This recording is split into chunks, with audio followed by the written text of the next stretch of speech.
We're now live on YouTube with the December 3rd, 2018 meeting of the Joint Foundation Bootstrap team meeting. Thank you everyone for coming on the call right now. We've got 13 panelists and 2 people dialed in by phone, some of which are participating via chat. We have a full agenda today, and we'll jump right into it.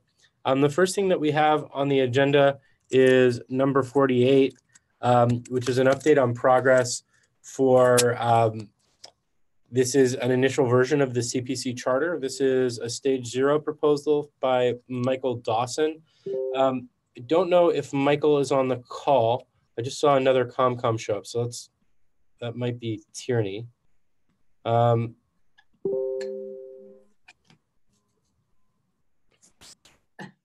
Michael Dawson isn't on the call. Has anyone had a chance to review number 48? Is anyone in position to give an update on the current status of it?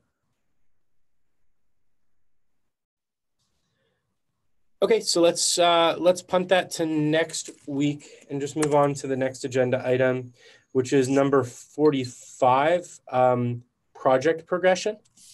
Jory, I believe that one is yours, correct? That is. And so, if you could do that, and I'm gonna, okay, yeah. So if you could just kick off a conversation there, that'd be great. Okay, yeah, no problem.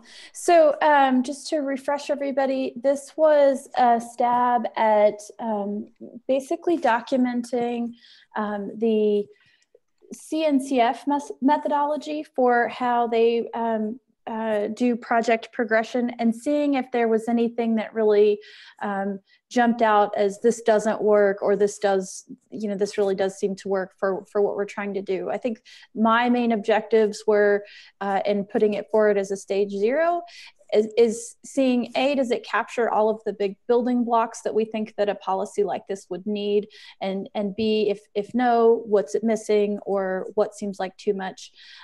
It seems like those building blocks are correct, that on the whole that methodology is the one that seems satisfactory. There are clearly other issues that we need to work on as we get down into the details. For example, what exactly we would like project proposals to entail, what kinds of details do we need, why do we need those details, and how would we measure and validate the information that we got. That's one big chunk. Another chunk would be the staging. Exactly how many stages do we need? How do we define those stages? And what are they named? What are they called? There's a separate issue for that.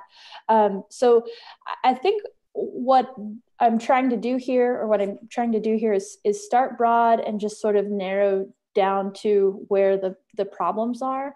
And that hopefully, and we're at that sort of broadest stage right now, unless anybody on today's call says, actually, I think this doesn't work at all. I think it's probably where we're at is good.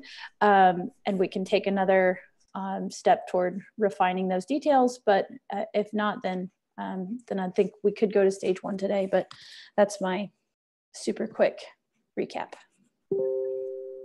Excellent. Thank you, Jory. Does anyone have any questions or thoughts based on the outline that Jory just gave us? Keep in mind that we have a large agenda section to dig into kind of the particulars of it. But any quick questions for right now? Okay, great. I'm going to actually take a moment to go off script for a second. Apologies in advance. But Jory did mention about this proposal going to stage 1. So I wanted to just take a moment and review the stages really quickly, and then just get a chime in from people about how they feel about how we're utilizing them. So stage 0 is supposed to be hey, we could even write a really small doc saying this is something that we want to explore. Stage 1 is supposed to be here's a general idea of what the shape of what we need to have as a proposal is there.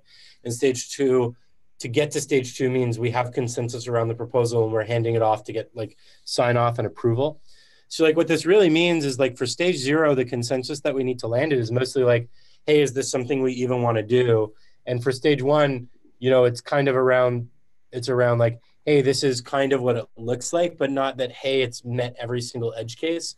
And, you know, we have a couple of docs right now that are open that are going for, I mean, initially just stage 0, but we've been kind of commenting in line and working on them quite a bit. And I feel like we haven't actually been utilizing our stage process appropriately. There's no reason, for example, that something couldn't land as stage 1, and then we can have a whole bunch of different PRs opened against it to make changes as we see appropriate. So I kind of just wanted to ask the room, like, how have you all thought about this staging process? And do you have a problem with us landing something in stage 1 that, you know, doesn't have all of the consensus around it, with the assumption that it won't reach stage 2 until we have consensus and how we can maybe improve the velocity that we have right now?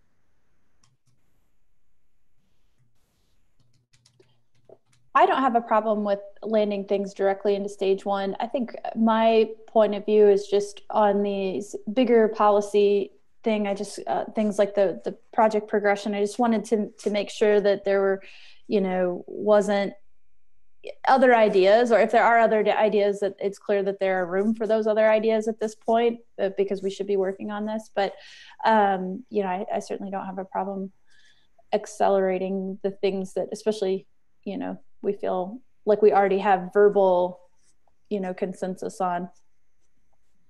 Okay, great. And we've got a hand up from Tierney right now.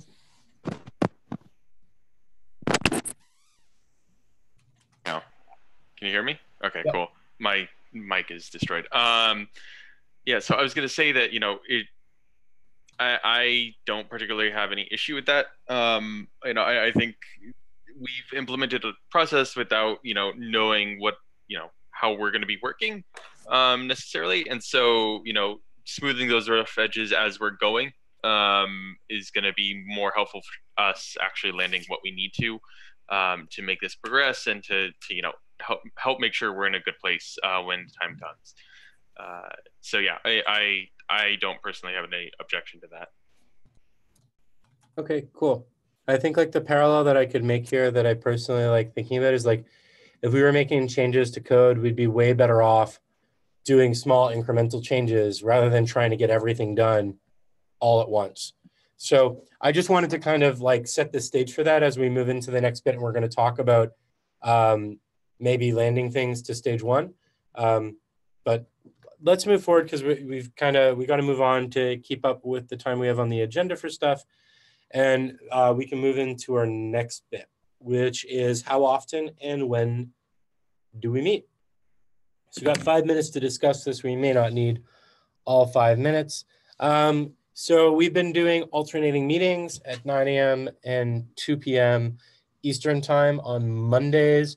In our last 2 p.m. meeting, we discussed that we did not have a huge turnout to the first 9 a.m. meeting. And there was discussion about maybe canceling it and moving to 2 p.m. meeting. But by the end of last week's 9 a.m. meeting, we had just as many people on the call as we have today. And some folks, both on the call and privately, expressed that they would not be able to make the other meeting time.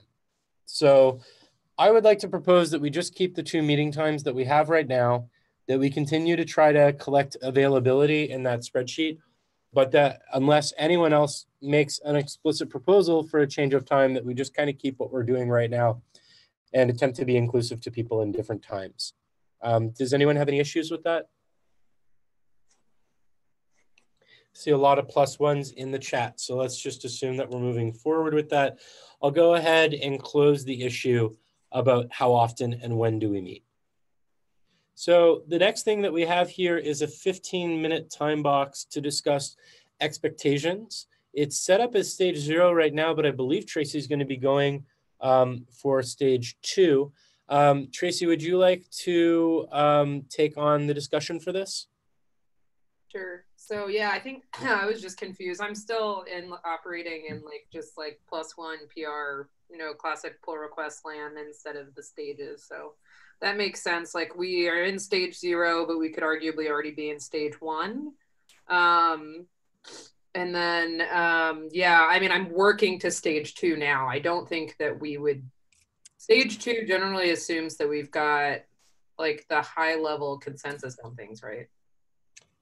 Yeah, stage two would essentially mean we're done, and it's just off to the foundation or legal or any like approvals that need to happen outside of this committee. Yeah, so I think I would ask that we could move, or at least in a strong stage one, and working towards the end of it, because I've got a few, the big thing for me here, I had indicated it in my last comment on the PR. We've got some dependencies happening that are, I think, I'm trying to figure out like minimum viable product again, like in terms of, we shouldn't have too many dependencies because the expectations doc should not be the implementation details. It should be the high level like requirements. Sorry, I'm trying to find this doc since it's not working. Real quick. Too many tabs. Okay. So yeah, what the three high level things that I've got indicated that I think I need some help getting to is one, the node board seat requirement. So I've heard, I'm in a little of a weird place here because I feel like some of these documents were not getting a lot of mixed groups input. So I've had plenty of contributors from Node commenting on the governance or on this expectations doc, but I'm not seeing many JSF folks. And I'm just concerned that especially things with like the Node board seat, it's more like, I think instead of saying like Node board seat is a requirement, like I need the conversation to happen around top level committees. Or maybe I'm complicating things, but basically I said the three things that are stopping us from getting to stage two is essentially top level committee as board seat, the C3 structure and representation, because if there's representation required there as a board seat, then that's a requirement that we need to have in there. And then the third is, come on, internet. Third is taking too long with the internet. Is the subject of membership to projects, not just the foundation overall. So should I just kick off, like if there aren't already issues that I can identify having these explicit discussions, should I file issues for them so that we can move along? What I think would make sense right now would be we have what's necessary to get this proposal to stage two. And if you could document in that part of the README, the bits that we do not have consensus about, and maybe tie that directly to issues about the discussion on it, that seems like a reasonable way to get started. So so stage two is not things already have consensus. So stage zero is essentially you can make a README saying you want to do something, and that's stage zero. Yeah. Stage one is we have the README and we have like the actual documents that we want to land, as well as a plan on how we get consensus around it. So I think that's what I see as what I'm doing right now. Like the three things I just listed, there is not consensus on. So I do not feel comfortable having them in a landed PR for like in stage two, because I don't know that these are solid enough to have them there. So to be explicit, I'm not saying that we need to land them for stage two. I'm saying that like they can be listed as unresolved problems that we need to resolve before you could get to stage two. Right. Which is what I was saying. Okay, sorry, my apologies.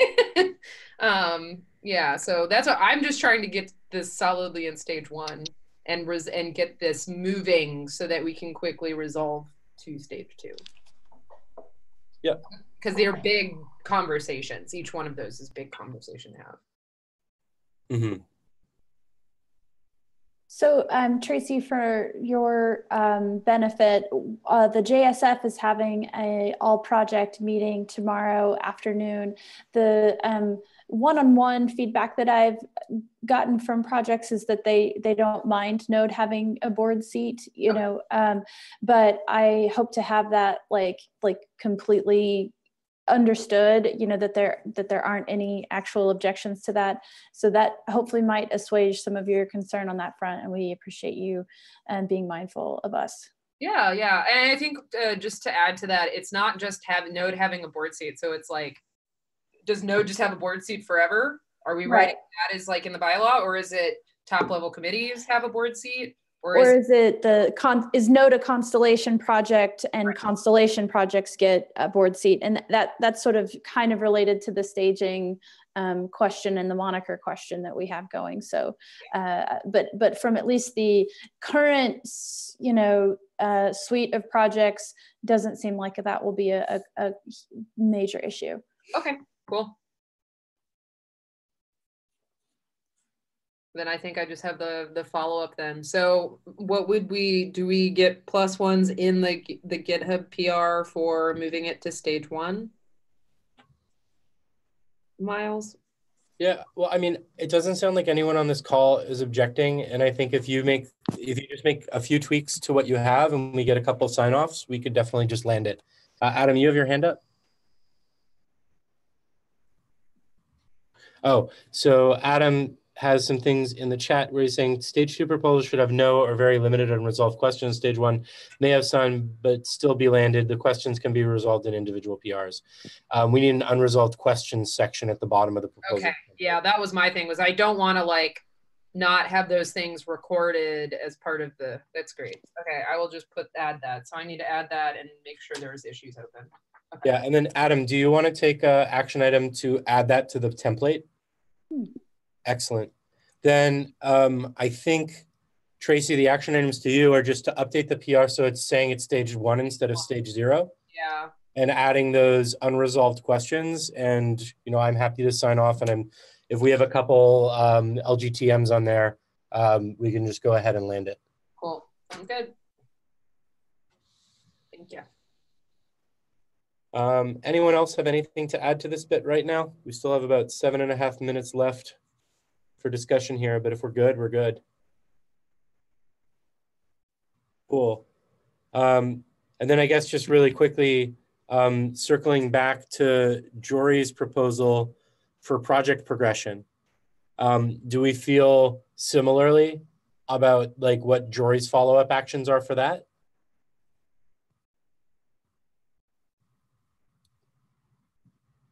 I'll take silence as consent. So Jory, are you good with running forward with doing those similar updates to your PR so we can land it? Yep. Okay, wonderful. So the next thing that we have on the agenda is our final item. We have a 25-minute time box, and it's specifically about drafting initial governance of the merged foundation. We have a couple different small bits here. What does the C3 look like? What does the CPC look like? Work in progress on like the project progression, which is Jory's PR, as well as the CPC charter. And then we also have this slide deck, which I forgot to add as a ref. I'll add that right now, that we were using to document some of this stuff.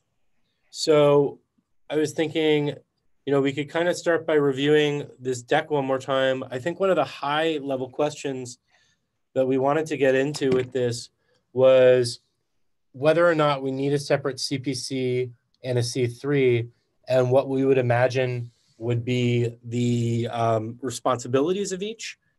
We do want to also talk about board representation is another thing that we need to sort out, as well as project progression and what the different buckets are right now.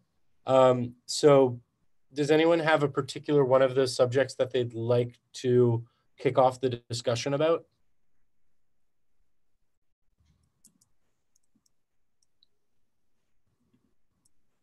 I have maybe a facet of this that I want just to gut check on, but I don't know if it's the most important thing. So related to the staging. I'd say go for it because you're the only one talking right now. Okay. So, we started an issue last week, Ben did, of kind of coming up with like the nomenclature that's going to work for this group. And what that highlighted for me was sort of a muddying of some concepts that we have going on. First, we have this idea of a commons.js, which is not a stage in and of itself, but rather a program where by the new foundation could offer services to projects that do not belong to the foundation. They are just projects that need help, and we help people, so we're helping kind of idea. Then we have these stages of potentially a sandbox stage, an incubation stage, a top level stage, and then there's this fourth idea of a constellation project. And for me, and I think Matteo also kind of, and maybe Michael also kind of got into this. Maybe that's too many stages. Maybe that's too much differentiation, and that's sort of. And that's critical also to my PR. So I'd love to hear folks' thoughts on that. So I have a kind of comment, just how I was interpreting that, and like I haven't looked at that issue and kind of the definition there, so this may differ from that. But you know, how I was thinking about that is like, if you think about this as like the context I have, or the frame of reference I can use as a blog. So the different types of the different levels are like different posts, and then the Constellation project is more of a tag on those posts. So it's actually a project in one of those three tiers. Would like, it just is a Constellation project. Like Node is a project that has a lot of things around it. Mm-hmm. So is like Babel or React, or you know, there's different projects that like by default meet this criteria. Like it's kind of not necessarily negotiable. And so like I was never considering it a tier, though I understand where that could be considered. I would consider it more of like projects that are Constellation projects are probably going to end up in the top tier, or you know, the top level tier, no matter what, or relatively quickly. I don't know. Do others differ on that? Miles has his hand up. Yeah, I'm gonna dial it back a tiny bit, and Tierney, like to your point that you were asking about, like, would we have Constellation projects that aren't top level projects? I couldn't imagine. Like, I couldn't imagine a project that we would have that we would qualify as a Constellation project. But I would maybe like even step back a little further from the buckets. As I was the one who proposed the structure, I'd like to talk about the intent, and then maybe from the intent we can restructure it if it doesn't make sense. But I was just imagining that more or less we kind of have three different types of projects that are going to be in the or not in the foundation. We're going to have projects that don't join the foundation but want to utilize resources. And this is where Commons.js comes from, which was more of a program to serve projects at large. This is very similar to like the package maintenance stuff that is starting up in Node.js Core. We have lots of packages that have millions of downloads a month. Now, these aren't large. Some of these don't even necessarily have any updates anymore. These aren't projects that necessarily need to have open governance or need all the structure of the foundation, but maybe they need some support with something like CI. So it was more like, that's more of a program than a category. So if we take that aside, there's really only two types of projects that we would then have in the foundation. Projects who have the intent of becoming top level projects or are top level projects, and projects who aren't interested in participating in that program. And so the purpose of Sandbox, and I'll use libuv as an example here, would be, hey, we have projects that are in the foundation, that are utilizing foundation resources, that have their IP in the foundation, but are not interested in participating in foundation governance, and as such, aren't going to be looking to go through an incubator, aren't going to be looking to be a top-level project. Then all other projects are either going to be top-level projects or incubating and trying to move towards becoming a top-level project. Jory, does that make sense?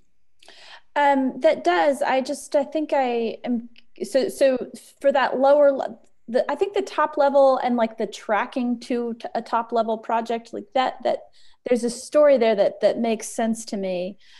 What I don't understand is why a project would would join the foundation but not want to be on the path. You know what I mean? Like why a project who just wants to utilize Foundation's resources wouldn't just be participating in the Commons program, unless they're just like they're projects that need a home for reasons.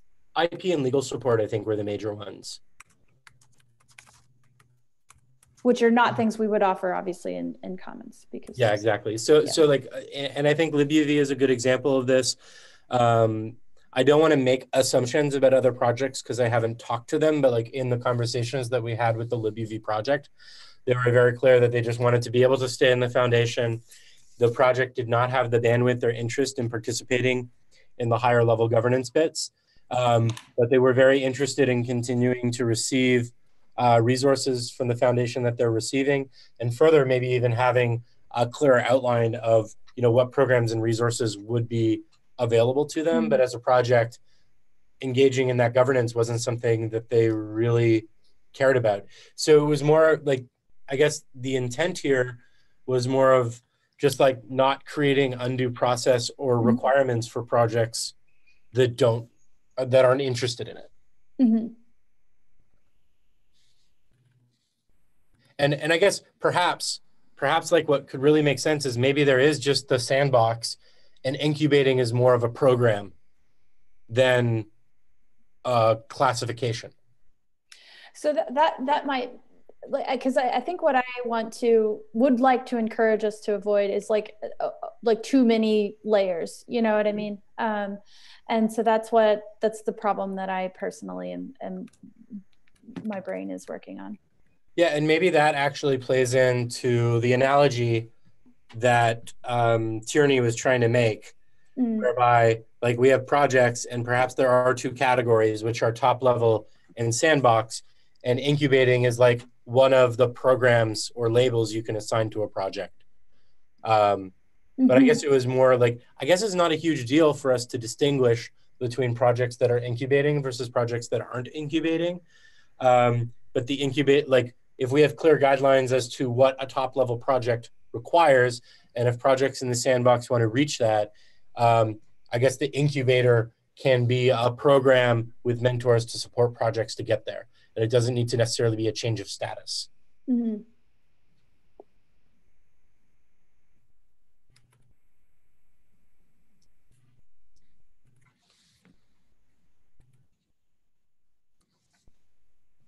Is there anyone here that's representing the JSF that helps work on projects in the JSF have any particular thoughts on a program like this?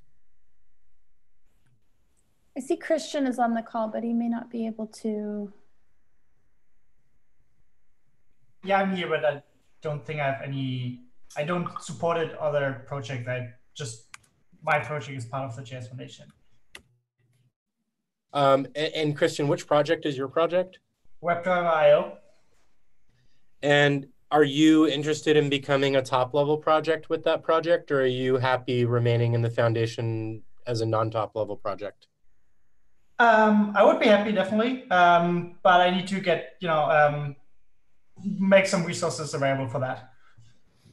Okay. But I would be definitely interested in doing that. Okay, excellent, good to know.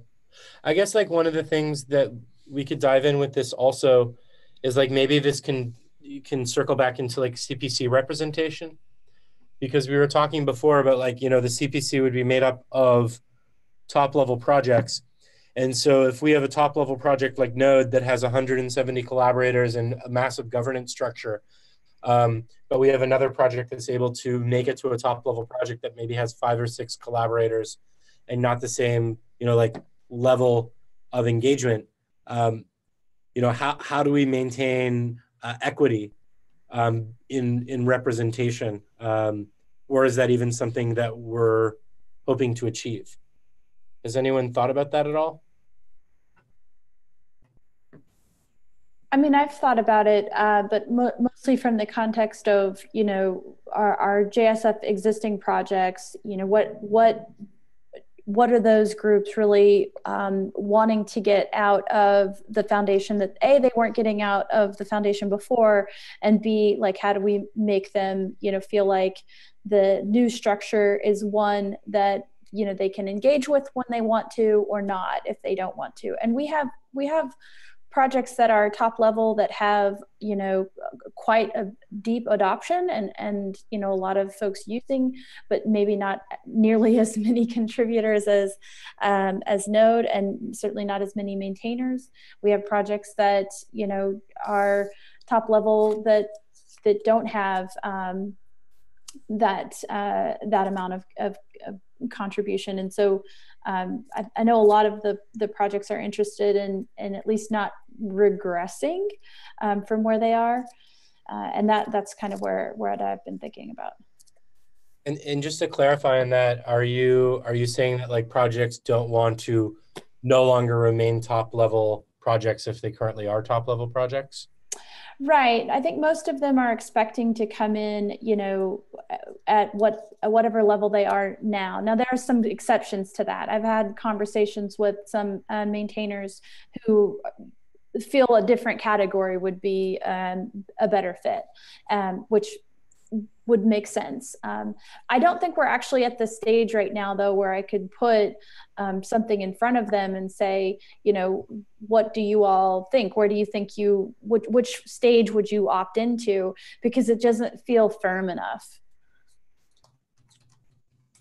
How many top level projects are there?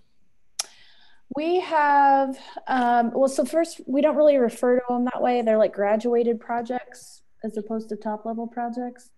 And I think 12 or 13 are graduated projects. I'd have to double check. Yeah, I'm wondering if there's like a scenario here where we've got, like, do we require a certain level of participation or engagement in order for this newer idea of like top level project? Because I'm just wondering if we have like, if there are projects that are maybe like not keen on, like, are we missing anything? Like, are there any projects that don't fit into the buckets that we've got proposed?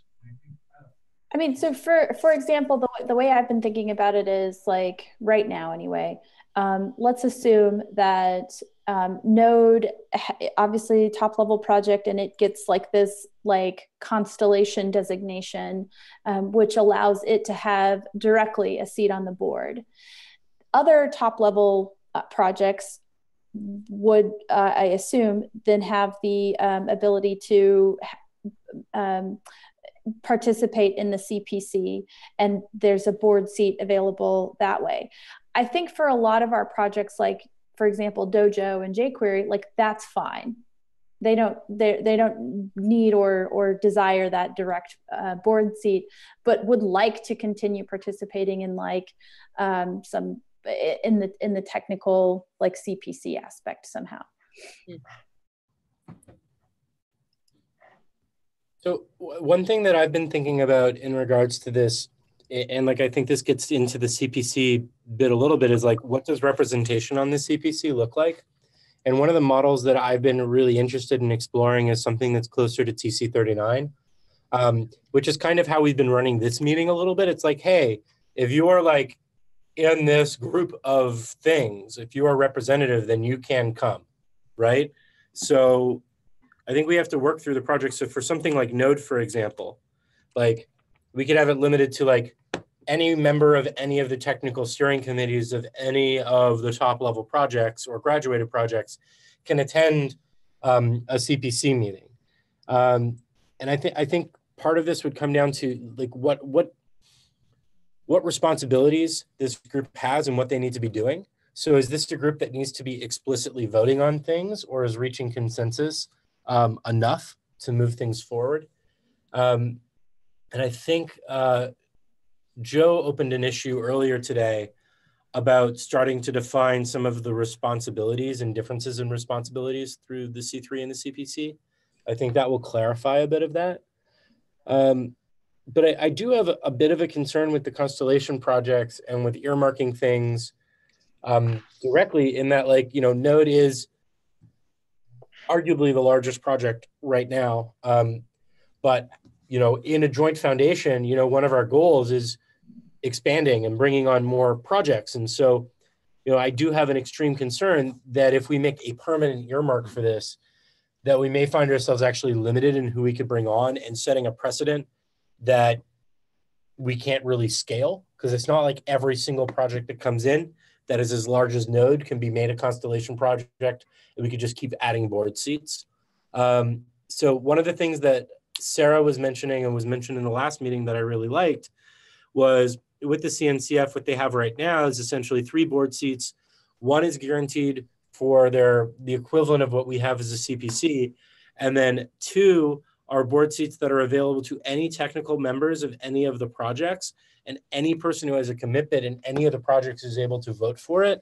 And they simply earmarked one of them for the Kubernetes project because of the scale and because they would likely win anyways, but that's not permanent. And I don't believe that's baked into the bylaws of the foundation itself, although I need to dig in. But kind of dialing that back a little bit, I think we need to figure out if we're going to have a CPC in C3, which I know Tracy has some opinions on, before we even start thinking about like Constellation or non-Constellation, and figuring out just kind of like what decisions are the CPC responsible for, and how are those decisions made, before these certain things are even necessary questions. Does that seem unreasonable to anyone? Not at all. Reasonable. Don't we have an issue going on that? For CPC and C3 each? Yeah, we do. And that's part of, those are both references for like this conversation. So, like we've kind of been iterating on this for a couple of weeks, but it doesn't feel like we've gotten substantially closer to having a vision for that. So I was thinking maybe we could use a bit of the time here. I'm trying to find like the balance right now between like, sorry, it looks like some people joined the call that I need to promote. Sorry about that, Sarah and G Coffee, but I'm unsure who they are. G Coffee, thank you for joining the call. Sarah, could you maybe chime in a bit, if you've been on the call for a bit, about like the CNCF and that side of things? I'm going to take the silence as maybe they're not in the position to talk right now. So as Adam mentions, Joe's interested in holding a dedicated breakout meeting next week at this time, to specifically focus on the CPC and C3 concerns. Yeah, I think that sounds good. That does sound good. That was something I know, like we were having a conversation, I think in one of our ComCom meetings, and there are a lot of people who care about, giving input, but we need to make sure that there's enough balance of voices in the room to make sure that we're getting all of the concerns and not just Node. Yeah, I mean, something that maybe a good exercise as well, like one of the things that I was talking about was if we made like a GitHub board and just made a list of all of the like responsibilities and just start kind of weighting them and moving them around. But the other side of it that we can maybe do as well is, and Jory, maybe you can help with this on the JSF side, if we have like light consensus around what the project progression buckets look like, perhaps we could do a survey out to the JSF projects to ask them where they think they fit. Yeah, and that's absolutely something I think we need to do. Like if folks feel like the buckets, even if the names might change, are right and the story is right and clear, then giving the JSF a survey, the projects a survey to say, this is where I think my project should go, or this is where I'd like to be, and seeing that like is an opt-in that they can choose would be really important, I think. Quickly interrupting, Andrew Updegrove, the attorney for the Node.js Foundation, just added this in the chat. It's worth noting the difference between being able to communicate with the board versus being on the board. This is something that has been discussed in the past at Node.js. Board meetings are short and focused on making business decisions and aren't very good mechanisms for making community issues known and for them to be discussed. Also, having a large board that meets by phone gets difficult, so you may wish to discuss what your goals are and how to best fulfill them. Having fewer board seats but more mechanisms for meetings with representatives of the board may serve the merged entity better in the future as it grows larger. Thank you, Andrew. And like to add to that, like from my own personal experience, and maybe Tracy can add too, you know, the majority of the big changes that we've made in Node in the last year and a half, the majority of the work and getting consensus happened outside of the board meetings. It happened in committees that had various stakeholders in them. And it was more just making sure that all the right stakeholders were there, that by the time it got to the board, it went through the board with unanimous sign off, because the board is not a place like these meetings that we're having right now are meetings where we're kind of discussing and debating things. That's not what the board meetings are.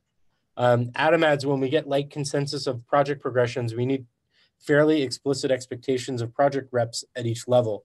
They can help guide JSF projects' choice on where they'd like to slot in.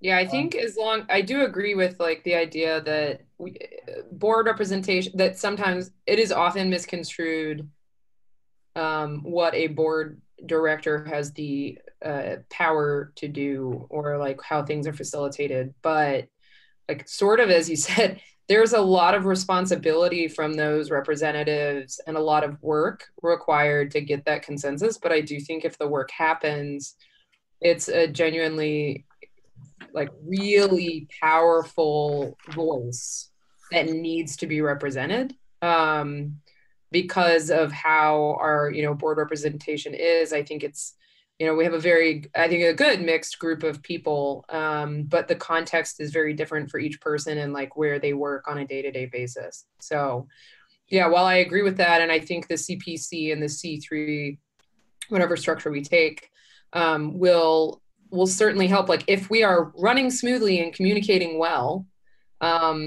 there shouldn't need to be a lot of interaction with the board necessarily. But I don't know if that negates the need for a board seat. Tierney, you have your hand up, and then I have something I'd like to add afterwards. Okay. Yeah, so, you know, having gone through this process, you know, and also having gone through the process of acquiring a board seat for the ComCom, and having to, you know, participate at a high level in that discussion and discourse, you know, from the past few months of having a ComCom board seat, and also of, you know, just generally participating in more foundation-y things, for lack of a better term, I've not substantially seen anything that's like substantially a barrier that we would not be able to do without board representation. And I'm, you know, by the day, I'm less and less convinced that this is something that we like honestly need to be giving as much focus on, or as much focus or attention to, as we are. Yeah, so, you know, I'm kind of actually concerned at this point that we're over-indexing on this a bit. Like the last few meetings, I wasn't able to come to the last one, unfortunately, but the last few that I've been able to attend have all like had this as a large topic. And like it's an important one, but I don't know if it's like 5 or 6 meetings important. So I'm just concerned that we're like over-indexing on this a bit. And honestly, like what the discussions I've seen and the proposals I've seen so far have been relatively fair, and like I've not had taken issue with them. And, you know, if it's a more general, you know, these seats are given to the community, and the community is in this definition, the CPC or the C3, depending on which lands, like the makeup of them. You know, I don't have a big issue with that. And I'm concerned that we're spending way too much time on this, and not on things that are continuing to push the foundation forward. So. Excellent. Thank you, Tierney. I think that's a great point. And I think, like, you know, I think the challenge here is making sure that we have bylaws that allow us to do the things that we want to do. But perhaps the answer to this is like, we want to maintain the community seats that we have, but perhaps we can have bylaws that are drafted that are flexible enough that we as a community can move in a direction that makes sense for what we see as needed at the time. The one bit that I was going to add, and Joy, I would love to hear your 2 cents on this. The JSF has their TAC, the Technical Advisory Committee. But the Technical Advisory Committee is made up not only of representatives from projects, but also representatives for organizations that are sponsors of the foundation. And I'm unsure if there's board representation on it as well. But to Andy's point that he was making earlier, that like essentially the more interaction that we have, the more committees that we have that have representatives from multiple places, the more opportunities that we have to build consensus so that when things come to the board, they just go through smoothly. So I'd be very interested, Jory, in your experience with kind of, having your top level committee have not only contributors in it, if that's something you think that we should continue exploring, or alternatively, what kind of structures you think we could be building out that could allow for that kind of collaboration so we don't lose that bit that the JSF currently has if you think it's productive. That's a good point. The TAC does have different kinds of stakeholders on it. In addition to project maintainers who have graduated projects, we have a TAC chair, that's Dave. Hi, Dave. Dave, as the TAC chair, sits on the board. We also have some community representatives who participate as well, that one of whom is Brian Cardell. We have and a couple of folks who have who are part of the member, just a member company, such as myself, who also sit on the TAC. So we just largely are a fairly low flow type committee, mostly focused on evaluating project proposals and providing any kind of mentorship and support to existing projects in the foundation as they need it. So it's not a particularly heavy scope of work, but I would say that it feels like it's a good group. It doesn't, like, I don't personally feel any like there's a lot of tension in it. Does that get to your question? Yeah, like it sounds like you're saying it's overall been positive having that those representatives in there. I see Tierney saying, I would like to suggest that if we go down the path of member companies participating in the TAC, that they recuse themselves from reviewing project proposals that compete with an element or product of their business. I would be able to comfortably +1 it at that point. Okay. It does seem reasonable. I'm trying to think if they're that I can't think that that's happened, but I also don't know that if it were made clear that you would be expected to recuse yourself if there was a conflict of interest, that anybody would necessarily oppose that. Yeah, I'm trying to think of a scenario where that could actually be a problem. Like, would working on anything related to package management from like an NPM employee mean they have to recuse themselves from anything related to package management? Right, or yeah, another, and this is like a bigger example is like if there is an employee from Google who's on the Angular team, and React is proposed as a project, is that something that they would need to recuse themselves from? It gets, I guess it would end up, it gets murky because like anyone at Google or just that I guess this is more of a trust issue though. Like, I don't think this is something that needs to be put, like, I was actually, like, we're talking about the same thing with like the expectations doc around the ED, and that it's great to have an executive director who's engaged in the ecosystem and maybe even a contributor, but then we should have guidelines around them recusing, depending on the scenario. But the part of this is trust and professionalism. Like, you should know, right? You should know better. And if there is an abuse of that, then we should feel comfortable being able to bring that up. Yeah, absolutely. And it's tough to say like we should make explicit guidelines because we haven't had that abuse as far as I know. But I don't know. Yeah, and I mean, in that case, I agree with you. And I think that maybe a better alternative is, instead of like outlining these things that could be like have a lot of weight to them, and like we'd have to figure it out, all these edge cases and stuff. Perhaps defining, rather than you have to do this and like recuse yourself in this instance, Well, it's defining. also when you have like multiple. That's why you have many votes, right? Right.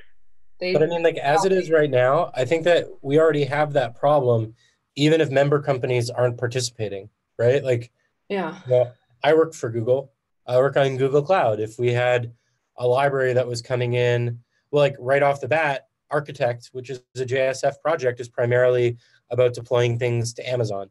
So like we already have these conflicts just through the collaboratorship. I don't think introducing corporate members changes that particular calculus personally. Like it's a problem we have to deal with anyways. Okay. Yeah, you're right. I see where you're coming from.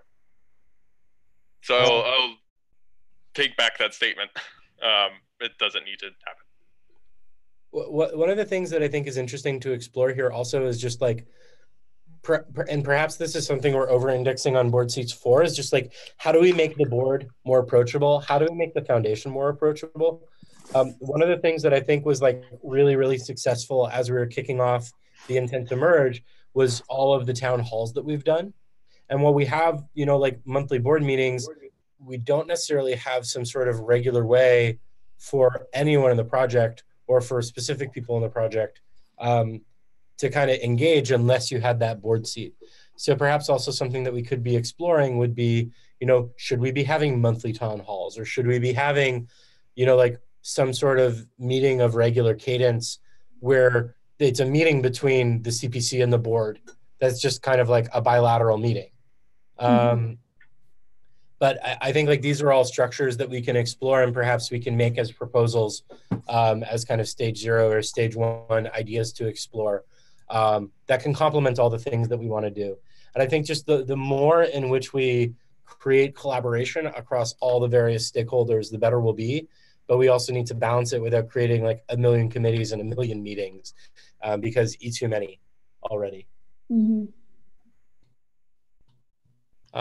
We've got 3 minutes left. Did we have anything explicitly actionable right now from what we've got so that we can move some of this forward?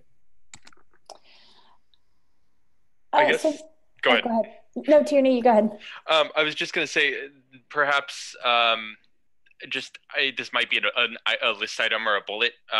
Just having like removal procedures in place, or like moving to Emeritus and then dropping off or things like that. I think that would be a good step.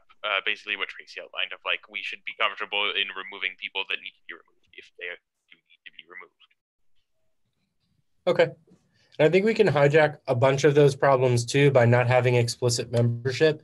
But I think maybe we need to iron out the responsibilities of these committees before we can figure out membership. So I think, you know, that idea of kicking off the meeting, but like the breakout meeting that was being proposed by Joe at 2 would be after our next weekly meeting. Should we perhaps just make our next meeting 100% focused on that? Or alternatively, like, is a meeting the most productive way to do it? I'm not sure. Are we talking about the C3 CPC stuff? Yeah. Yeah, I mean, I think what we need to do going into that meeting, I think it needs to be hashed out. I think that's why we keep coming back to like this board representation stuff too. We're not having full conversations where we're able to get to resolution. So my recommendation would be that we have a very structured, you know, discussion around what that's from. So hopefully maybe get those issues in a better place leading into next week's meeting and have everyone take eyes on it. I can try to take some time this week as well and try to document on like that board idea that I had. Maybe I'll just try to kick that off, and you know, we can have something physical that we can look at while we're working through this. Cool. Okay, we are at 3 o'clock. I'm gonna go ahead and spin down the stream. Thanks for tuning in, everyone.